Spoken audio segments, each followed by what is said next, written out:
Another guy too that was just released was Ezekiel Elliot for the Cowboys. Yeah. I was surprised because I know they have Tony Pollard, but releasing him, I didn't think they would do that. But what do you think the best fit for Elliott now that he's a free agent? It's gonna be crazy to see him in a not a Cowboys jersey next season.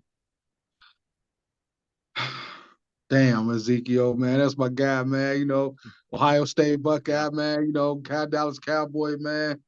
You know, Again, another guy that those knee injuries, man, ain't no joke, man. Zeke, man. Zeke can fit a lot of places, man. Backup role. Heck, again, here in Cincinnati, I like to see him here. You know what I mean? Backing up Joe. You know what I'm saying? But I don't know, man. At this point, man, I don't. Zeke is definitely a good player still. I think still he definitely has something left. You know what I mean?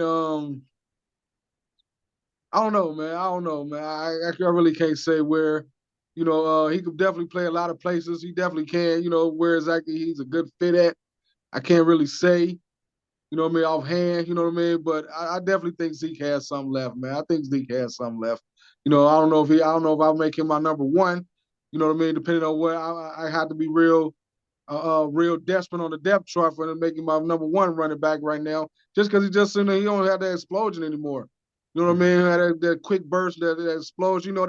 Them half steps, man. When you lose that half a step, that's big in football. That's big in football. That half step between being able to hit that hole and not being able to hit that hole. You know what I'm saying? So I don't see he had that explosion, that first step anymore. So I think he could be a good backup running back almost anywhere right now, man. Zeke's definitely still a good. He has something left in the tank, but my number one, I preferably would not want him to be my number one at this point in his career.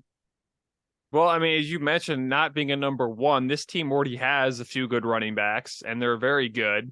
Now, I mean, I don't think the Eagles have a number one running back because they did lose Miles Sanders, but you know what could happen? Zeke could end up signing with as a number two. And if the money is cheap, because they don't have a whole lot of money because they have a lot to their quarterback, but I would not be surprised if he signed with the Chiefs next season. Would not be surprised. That would be so scary as a number two back to, I think Pacheco is the starter. Yeah, yeah, Um, Clyde Edwards-Helaire clearly didn't work because he's been injured the last few years. yeah, I would yeah. not be surprised if the Chiefs took a swing at Ezekiel and signed him because they did sign Le'Veon Bell a few years ago for that Super Bowl, that second Super Bowl run. So I would not be surprised if I saw Zeke in a Chiefs